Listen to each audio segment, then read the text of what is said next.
On the 17th of May 2024, Opportunity Peterborough held a bondholders breakfast. Guest speaker was Mr. Ashley Butterfield of the Asset Earning Power Group. This is very interesting, as Opportunity Peterborough is owned by Peterborough City Council, the local planning authority, who are considering a planning application from the Asset Earning Power Group for 1,500 homes at the East of England showground.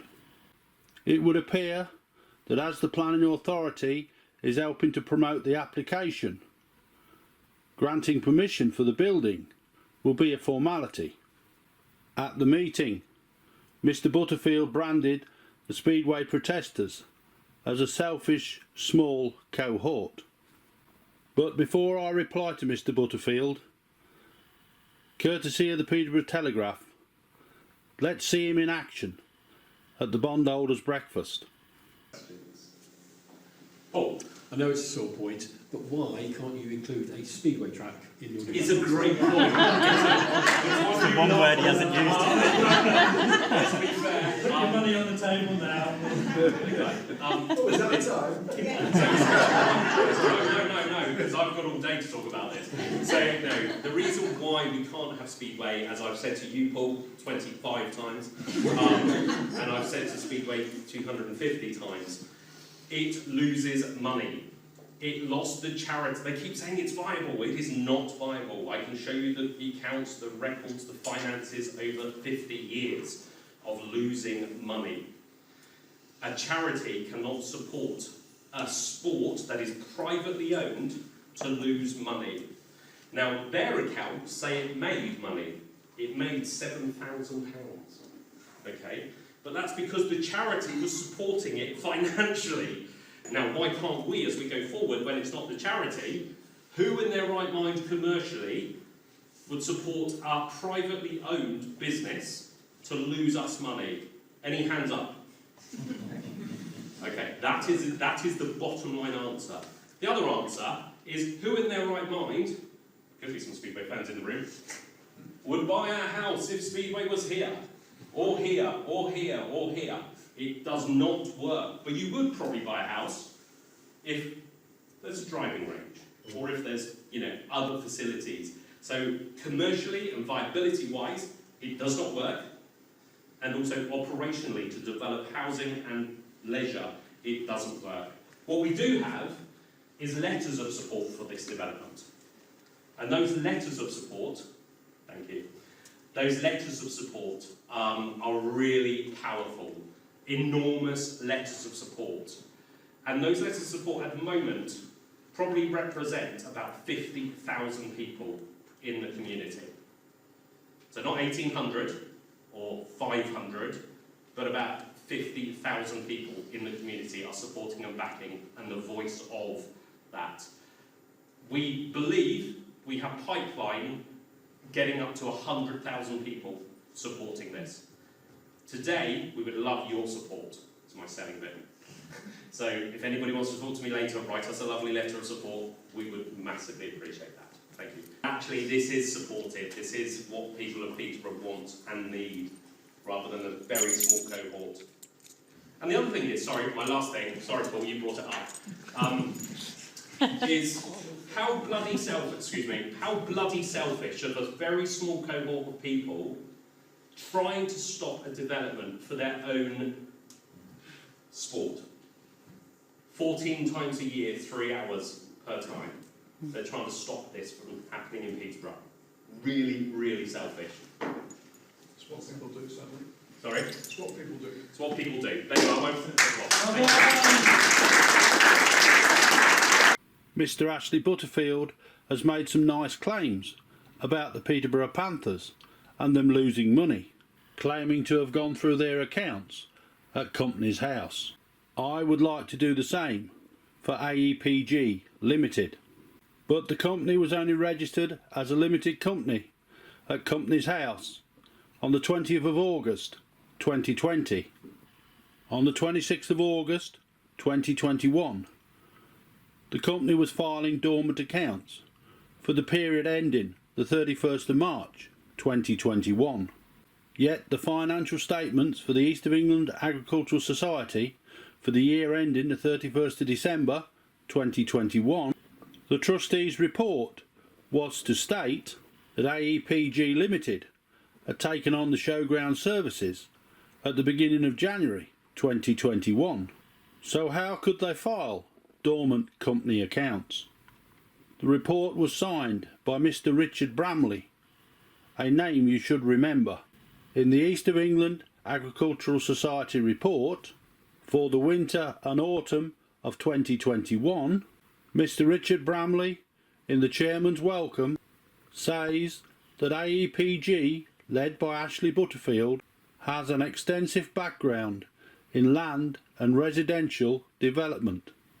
The AEPG Limited website only seems to show the East of England Showground as something they're working on. No other developments, past or ongoing, are known about.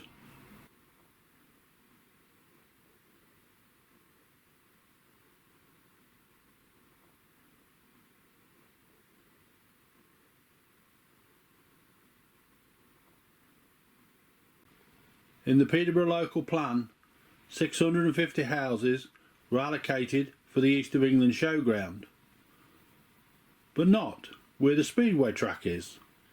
The speedway track was allocated to continue.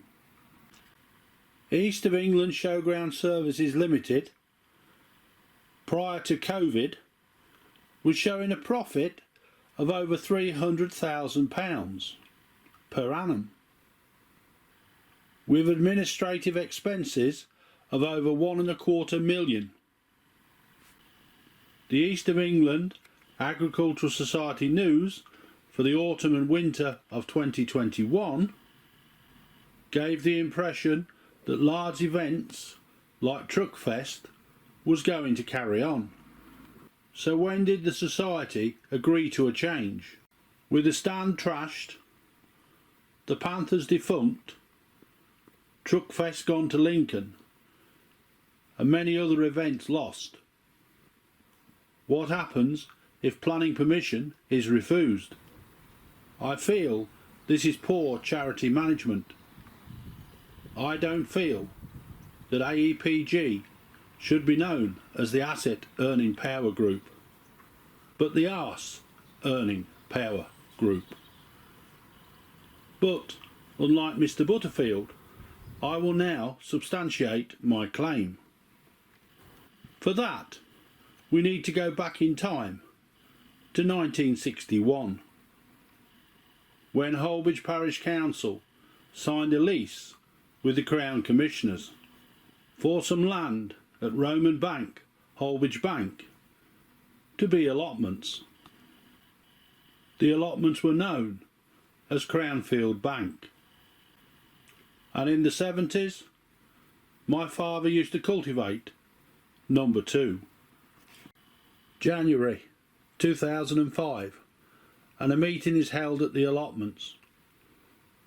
The householder living adjacent to the entranceway, the chair of allotments representing Holbridge Parish Council, and Mr. Richard Bramley of Carter Jonas, acting as agents for the Crown Estate. Before the next parish council meeting, the conifers were uprooted and the entranceway blocked. At the January council meeting, councillors agreed for the entranceway to be closed. But by the end of February, this was fenced into the householder's garden. The roadway at the rear of the property was also fenced in to the householder's garden.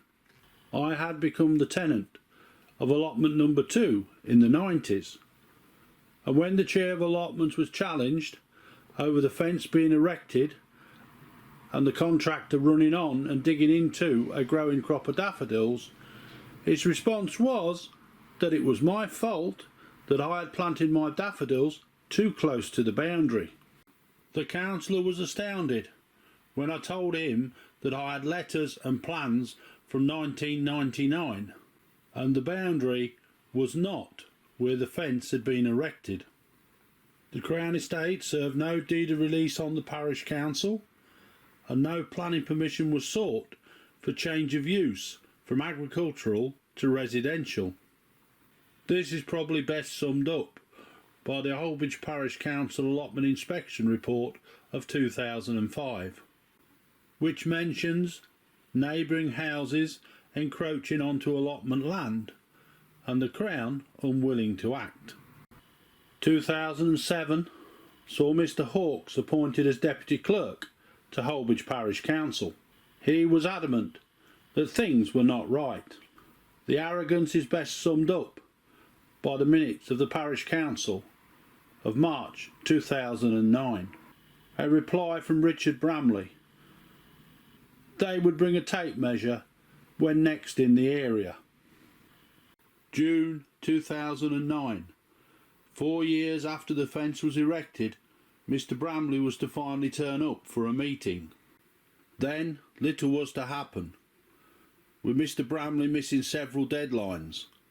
The council decided to get their solicitors to write directly to the Crown. March 2010, and a plan turned up from Carter Jonas with just a compliment slip, which was passed on to myself. May 2010, and the clerk was writing directly to Sir Stuart Hampson, Chairman of the Crown Estate.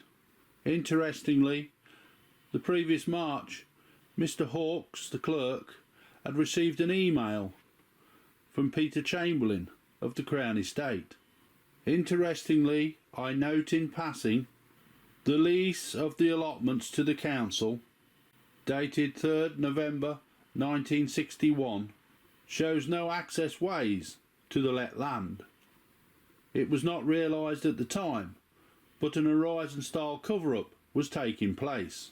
February 1994, when I took on allotments 3 and 4, the chairman of allotments mentioned that I should keep the entranceway open, and he should know, as he was a signatory of the original lease. November 2010, and certain councillors proposed a vote of no confidence in the clerk, and he was subsequently voted out of office. Mr Bramley was to leave the employ of Carter Jonas in December of 2010. January 2011, and there is a meeting with a new Crown representative, the Chair of Allotments and the Chairman of the Council, who happens to be the husband of the clerk, who was the clerk when the fence was erected. It was said that the Crown had asked for the land back, but subsequently a Crown representative was to say that they only took the allotment land back from the parish council because they could not let it. The latter I believe to be the case, as when the Crown was contacted regarding returning the land, it was not the current clerk who contacted them, but the clerk of the parish council when the fence was erected, who was now the deputy clerk. So why was nothing done about the fence, and why try and cover it up? The answer to that could be a conversation with the householder. In the conversation, he was to say that he had probably paid over the odds, and before putting his fence up, the householder had contacted Mr Bramley, and Mr Bramley had told him that nobody was going to come and tell him to take his fence down. That piece of land was now his. In 2024, the Crown Estate, under a Freedom of Information request, was asked about the entranceways from Roman Bank to their land. In respect of the former Crownfield Bank allotment roadway, they said it was transferred to the householders. At the time, they was receiving a new right of way from Holbridge Parish Council to their land. A subsequent Freedom of Information request asked how much they received for this parcel of land. The answer was nothing. So if the householder paid over the odds, as he said, What happened to the money if the Crown Estate did not receive it? So has similar been going on at the East of England Agricultural Society?